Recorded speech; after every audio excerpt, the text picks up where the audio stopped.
Soy Jorge Álvaro Fuentes, científico titular de la Estación Experimental de Aula Dei, centro perteneciente al Consejo Superior de Investigaciones Científicas, y voy a pasar a presentar el siguiente seminario, con título Estrategias de adaptación y mitigación del cambio climático en el medio rural, catálogo de buenas prácticas. He dividido esta presentación en los siguientes apartados. Primero, una introducción sobre el efecto invernadero y el cambio climático. Luego hablaremos de la adaptación al cambio climático, continuaremos con la mitigación y por último unas conclusiones. Esta figura muestra la evolución en la concentración atmosférica de los tres principales gases de efecto invernadero: el dióxido de carbono, el metano y el óxido nitroso. Tal y como se puede observar, en los últimos 150 años, estos tres gases de efecto invernadero muestran un incremento en la concentración. Este incremento resulta especialmente significativo en los últimos 40 años. Es importante destacar que estos gases de efecto invernadero siempre han existido en la atmósfera y que la presencia de estos gases ha permitido la existencia de vida en nuestro planeta. No obstante, el problema se presenta cuando la concentración atmosférica de estos gases incrementa de manera importante. Hay que destacar que estos gases de efecto invernadero tienen la capacidad de retener la radiación de onda larga, generando un incremento de la superficie terrestre. Si observamos la evolución de la temperatura en España en los últimos 150 años, que corresponde al gráfico de la parte superior, vemos que durante los últimos 20 años la temperatura media anual para el conjunto de España ha sido superior al valor histórico promedio. A su vez, si analizamos la evolución de la precipitación anual para el conjunto de la superficie española, que correspondería con el gráfico inferior, vemos que en los últimos 20 años el valor anual de precipitación siempre ha sido inferior respecto al valor promedio histórico. Si echamos la vista al futuro, vemos que estas condiciones de incremento de temperatura y disminución de la precipitación se alargarán.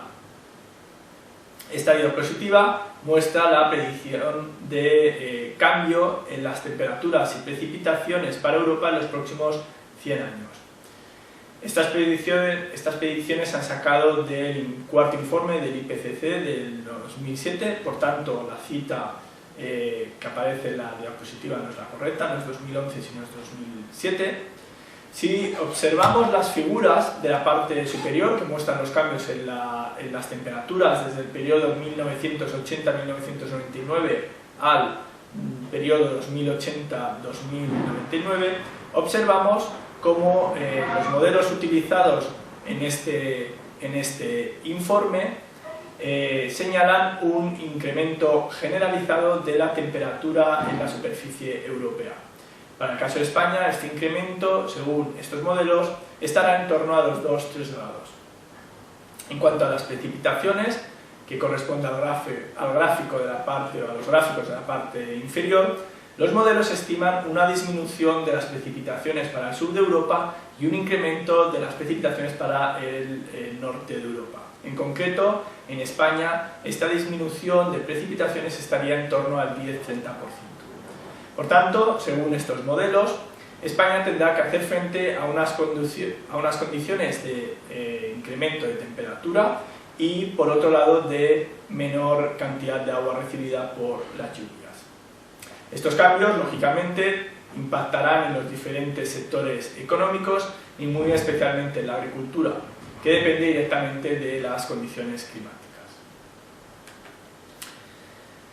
Con el fin de determinar los impactos del cambio climático en los rendimientos de los cultivos, varios investigadores de la Universidad Politécnica de Madrid estudiaron el impacto del cambio climático en el rendimiento del trigo en diferentes zonas de España mediante el uso de modelos de cultivo junto a modelos climáticos. Tal y como se muestra en la figura, en condiciones de secano, el rendimiento del trigo se verá negativamente afectado por las condiciones de cambio climático. Los resultados de este trabajo mostraron una disminución de los rendimientos de trigo en la casi totalidad de la superficie española en condiciones de cambio climático. Sin embargo, cuando el análisis se realizó para el trigo en condiciones de regadío, los resultados fueron completamente diferentes. Así, se observó que en condiciones de cambio climático los rendimientos de trigo en regadío incrementarían. No obstante, hay que tener en cuenta que en este trabajo no se consideró posibles condiciones de escasez de agua para el riego en una situación futura de cambio climático. El incremento en la concentración de CO2 atmosférico en las plantas tendrá un efecto positivo, especialmente en las C3, como es el caso del trigo, el caso del trigo tal y como hemos visto en el estudio anterior. Este incremento de CO2 atmosférico puede llevar a incrementos en el rendimiento de estos cultivos, especialmente C3. Un incremento de CO2 atmosférico lleva a una mayor fijación de carbono mediante el proceso de fotosíntesis y a una reducción en la pérdida de agua por transpiración. Sin embargo, el incremento de las temperaturas y la disminución de las precipitaciones llevaría a una pérdida de rendimiento. Por tanto, el efecto combinado de estos tres factores, es decir, el incremento de la concentración de CO2, de dióxido de carbono atmosférico, el incremento de las temperaturas y la disminución de precipitación, determinará la respuesta concreta de un determinado cultivo ante el cambio climático. Ante estos posibles impactos del cambio climático sobre los cultivos, será necesario establecer estrategias de adaptación que nos permitan asegurar la producción de alimentos en nuestras condiciones. A continuación, vamos a pasar al siguiente punto de la presentación, en el que vamos a discutir algunas estrategias de adaptación al cambio climático que se pueden implementar en nuestros sistemas agrícolas españoles. Una primera estrategia será la elección y cambio de especies y variedades. Lógicamente, ante una situación de escasez de agua, debido a esa disminución de las precipitaciones que predicen los modelos de cambio climático para nuestras condiciones, será importante seleccionar materiales vegetales con una mayor tolerancia al estrés hídrico. Otra estrategia interesante será modificar las fechas de siembra con el fin de adecuar el ciclo de nuestros cultivos a las nuevas condiciones. Esta diapositiva muestra los resultados de un experimento que realizamos en la provincia de Lleida durante 3 años, en el que comparamos el crecimiento y rendimiento de un cultivo de cebada sembrado en 3 fechas diferentes. Una primera fecha temprana, mediados de octubre, otra fecha a mediados de noviembre y una última fecha a mediados de diciembre. Pues bien, tal y como se puede apreciar en el gráfico, las parcelas sembradas en la fecha más temprana, es decir, a mediados de octubre, obtuvieron los menores rendimientos en las 3 campañas. Por tanto, modificar la fecha de siembra podría ser una estrategia interesante de adaptación en nuestros sistemas. Una estrategia fundamental de adaptación al cambio climático será la conservación de agua en el suelo. Por tanto, mediante la adopción de prácticas de manejo que permitan una cubierta de residuos en superficie, como serían las técnicas de siembra directa, o bien el uso de acolchados mediante el uso de residuos vegetales, favorecerá la mayor infiltración de agua en el suelo y unas menores pérdidas de agua del suelo por evaporación. Todo esto llevará a una mayor acumulación de agua en el suelo. Esta gráfica muestra la evolución del contenido de agua en el suelo en 3 sistemas de laboreo, un sistema de siembra directa, un mínimo laboreo y un laboreo intensivo durante 4 campañas en la provincia de Lleida.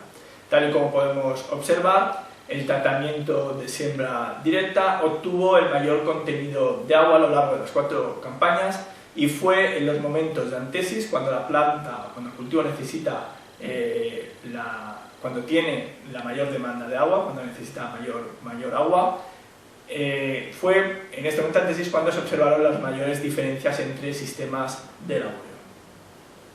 Por último, señalar al regadío como una estrategia válida de adaptación. No obstante, tal y como hemos comentado anteriormente en una de las diapositivas anteriores, la disponibilidad de agua se podía ver afectada bajo condiciones climáticas, la disponibilidad de agua para los sistemas de riego. Por tanto, tal y como hemos visto, existen varias estrategias de adaptación que pueden ser útiles con el fin de minimizar los impactos del cambio climático en nuestros sistemas agrícolas.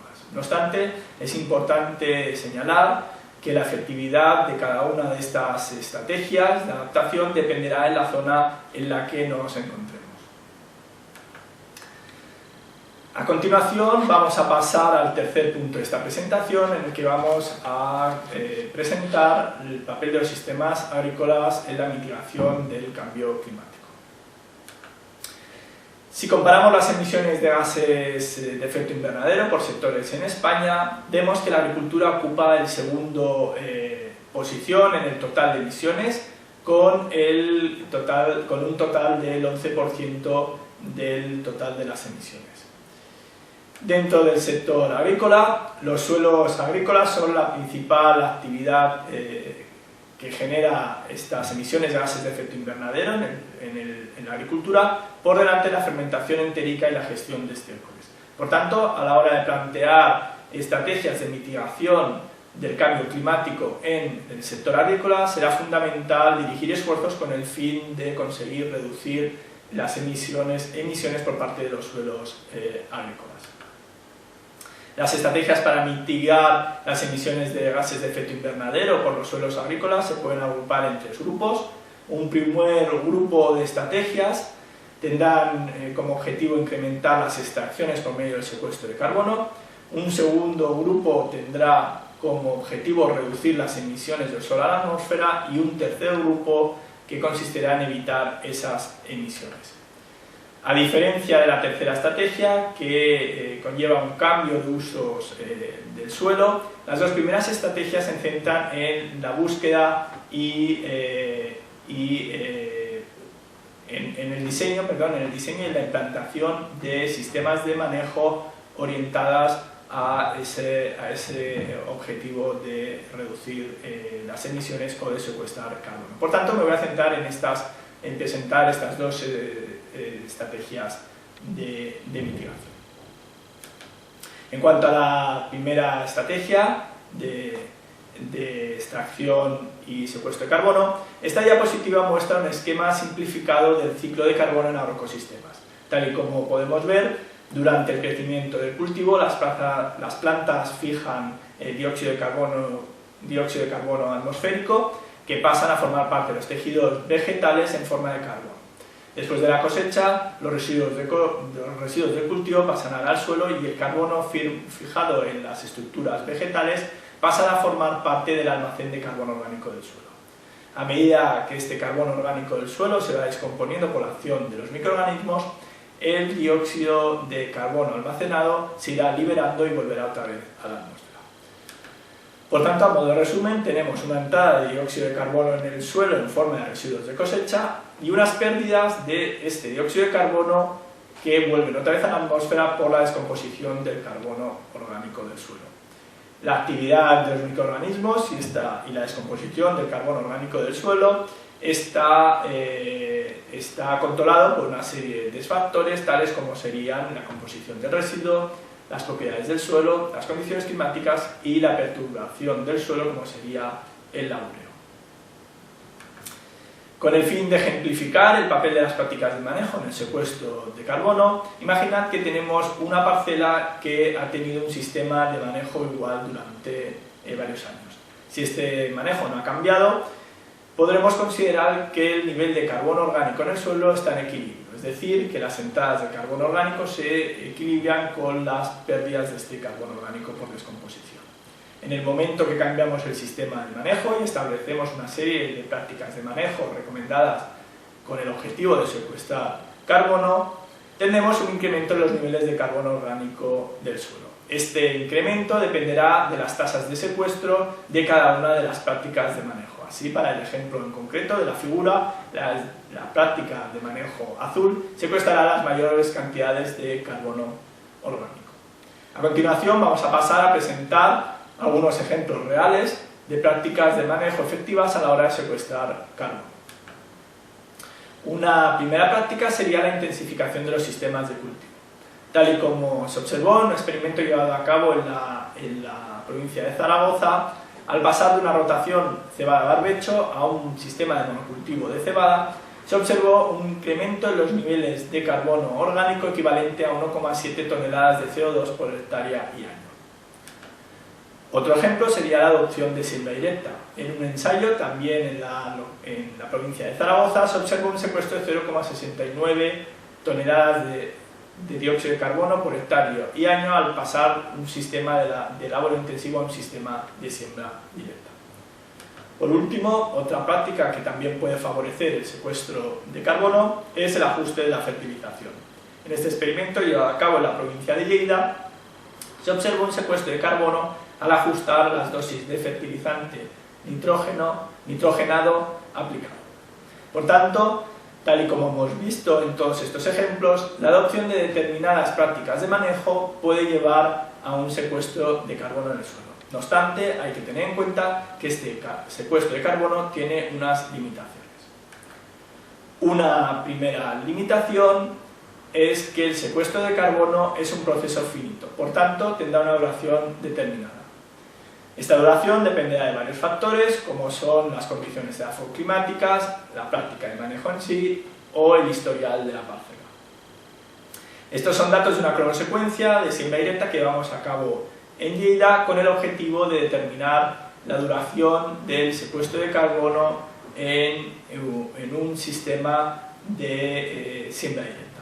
Tal y como se puede observar en la gráfica de la parte superior, para las condiciones concretas de este ensayo, a los 11 años de adopción de siembra directa, el suelo había almacenado el 75% del total de carbono que almacenó en los 20 años de experimentación. A su vez, se observó que la tasa de secuestro variaba año tras año y que las mayores tasas de secuestro de carbono se obtenían a los 5 años de la implantación de la siembra directa. Otra limitación a tener en cuenta es que el secuestro de carbono es un proceso reversible. Esta tabla muestra una recopilación de trabajos que han documentado la variación de carbono orgánico del suelo en campos de siembra directa que se labran una vez y en un momento determinado. Lo que se observó es que la mayor parte del carbono orgánico que se había almacenado durante años en los suelos bajo siembra directa se perdía rápidamente por el efecto de un solo labor. Por último, destacar que el secuestro de carbono es variable según la profundidad del suelo. Por tanto, en función de la profundidad que fijemos en nuestro muestreo, podemos tener un comportamiento diferente.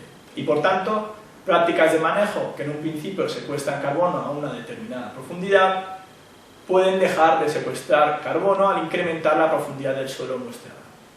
Por tanto, será fundamental tener en cuenta todas estas limitaciones a la hora de evaluar el potencial de secuestro de carbono de una práctica de manejo. A continuación vamos a pasar a la segunda estrategia para mitigar las emisiones de gases de efecto invernadero en los suelos agrícolas. Si volvemos a la figura en la que se mostraba las emisiones de gases de efecto invernadero por actividades agrícolas, hay que tener en cuenta que la mayor parte de las emisiones procedentes de los suelos agrícolas corresponde a un solo gas de efecto invernadero, el óxido nitroso. Los suelos agrícolas son el responsable del 93% del total de emisiones de este gas de efecto invernadero dentro del sector agrícola y el 78% del total de emisiones de óxido nitroso de todos los sectores. Por tanto, a la hora de diseñar prácticas de manejo encaminadas a reducir las emisiones de gases de efecto invernadero de los suelos, será fundamental orientar estas prácticas hacia la disminución de óxido nitroso. Hay que tener en cuenta que el óxido nitroso se produce de manera biológica en los suelos durante los procesos de nitrificación y desertificación y que la principal causa de estas emisiones son la aplicación de fertilizantes nitrogenados, ya sean orgánicos o inorgánicos. Por tanto, una primera estrategia básica a la hora de reducir estas emisiones de óxido nitroso será optimizar la fertilización nitrogenada. No obstante, también existen otras estrategias, tal y como veremos a continuación. En relación a la optimización de la fertilización, recientemente compañeros de la Universidad Politécnica de Madrid y de la Universidad Pablo Olavide de Sevilla publicaron un estudio en el que recopilaban resultados de varios estudios llevados a cabo en zonas mediterráneas con el fin de determinar el impacto de la fertilización y del riego en las emisiones de óxido nitroso en nuestras condiciones. Bien, en cuanto al tipo de fertilizante, estos autores observaron que las mayores emisiones de este gas de efecto invernadero se observaban cuando se aplicaban fertilizantes orgánicos líquidos, mientras que las menores emisiones de óxido nitroso se observaron cuando se aplicaban fertilizantes orgánicos sólidos. A su vez, este estudio concluyó que el uso de sistemas de riego que implican grandes aplicaciones de agua en el suelo genera las mayores emisiones de óxido nitroso, en comparación con sistemas de riego con bajas aplicaciones de agua, como serían el riego por goteo en frutales. Por tanto, la estrategia de fertilización y el tipo y cantidad de riego tendrá un impacto importante en las emisiones de óxido nitroso en nuestras condiciones mediterráneas. No obstante, tal y como he dicho anteriormente, también existen otras prácticas que pueden tener un papel importante en la mitigación de las emisiones de este gas de efecto invernadero. Un ejemplo sería el sistema de laboreo. Con el fin de determinar las emisiones de óxido nitroso en función del sistema de laboreo, hace unos años se cuantificaron las emisiones de este gas en dos campos experimentales en los que se ensayaban diferentes estrategias de fertilización nitrogenada y de laboreo. Uno de estos campos estaba ubicado en la provincia de Lleida y otro en la provincia de Huesca. La particularidad de estos dos ensayos era la diferencia de duración que tenían. Así, mientras que el ensayo ubicado en la provincia de Lleida llevaba 15 años en el momento de empezar con las medidas de óxido nitroso, el ensayo ubicado en la provincia de Huesca solamente llevaba un año. Si observamos los resultados obtenidos del promedio de emisiones de gases de efecto invernadero en el ensayo de un año de antigüedad y nos fijamos en la columna del óxido nitroso, vemos que las mayores emisiones de óxido nitroso se observaron en las parcelas de siembra directa en comparación con las de laboreo intensivo. A su vez, como era de esperar, observamos que las mayores dosis de fertilizante nitrogenado provocaron las mayores emisiones de óxido nitroso. No obstante, en este experimento en concreto no observamos diferencias entre tipo de fertilizantes orgánicos y fertilizantes minerales.